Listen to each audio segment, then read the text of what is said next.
everybody, welcome back to Great Lakes Junction. In the kitchen again today and making pork carnitas. But I'm not gonna follow a recipe, I'm just gonna do it my own way. So come join me and let's see what we can throw together. So we're just gonna juice the rest of the lime. I might put a tiny bit of apple cider vinegar in here as well, just to have a little bit more acid. I'm just putting my garlic in here. I'm gonna throw in about 2 heaping tablespoons of tomato paste. Now, I'm gonna write all this down after we're done, so we have all the ingredients. When I made this taco mix, it actually turned out really, really well. So next time I'm out, we'll have to make a video of what's in it. It's super good. And I'm just gonna put 2.5 in there.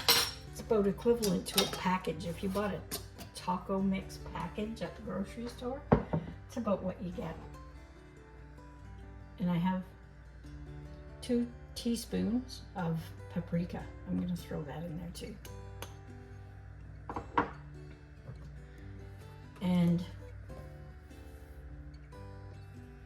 1 teaspoon of onion powder. And because I'm a garlic freak, a little bit more garlic. We eat a lot of garlic here. So we're just gonna blitz this up. Okay, depending on what kind of meat you're using, if you're using a butt, try and clean off as much fat as you can. And you can also cut it into chunks, so it'll cook a little faster for you. And if you don't care about time, then just put it in there whole. Being as I'm using a pork tenderloin, I have a lot of sinuous tissue here, and I want to get rid of that. There, hopefully you can see in there okay.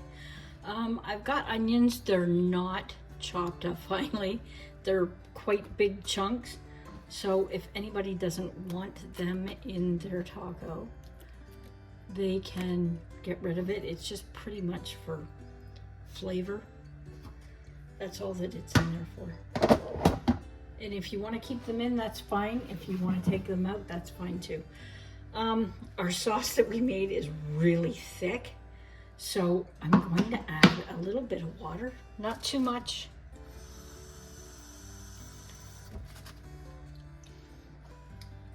And a little tiny bit of vinegar, just for a tiny bit of acid. I don't want to add too much, maybe a tablespoon. And we'll give that a shake and pour it on. So, I don't know if you can see that. It's pretty thick. The water thinned it out.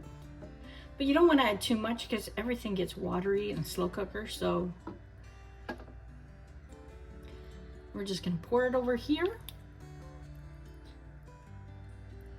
And you can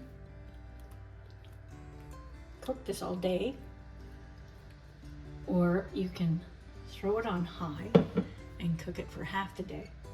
I've got about 6 hours, so I'm gonna start on high for an hour, maybe an hour and a half, and then I'm gonna turn it down to low and let it cook the rest of the way. Once it's done, we'll come back and check it out. Hey, it's all done. I'm just gonna pull it out and shred it and get it all ready. And I put some rice on to go with it.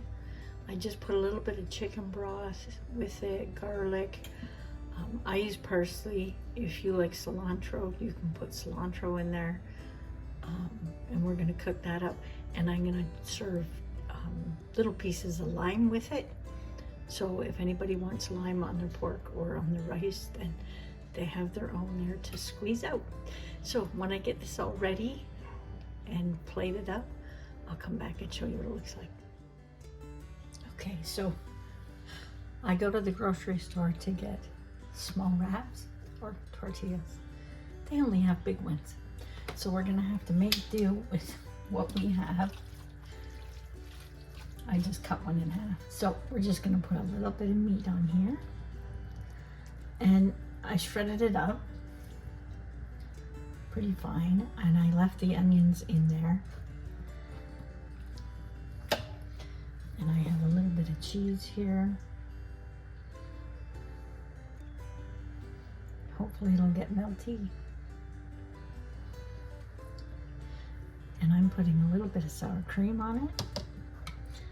A little bit of salsa, and this is gonna be messy. And I'll wrap it up best I can.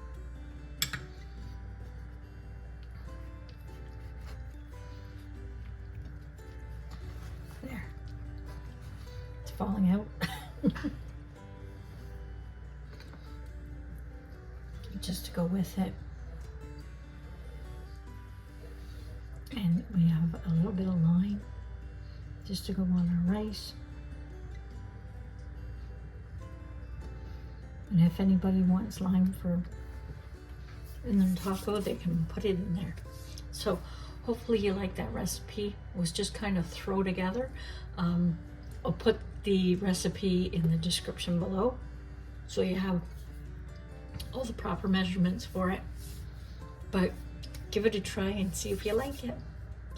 And until next time, stay safe.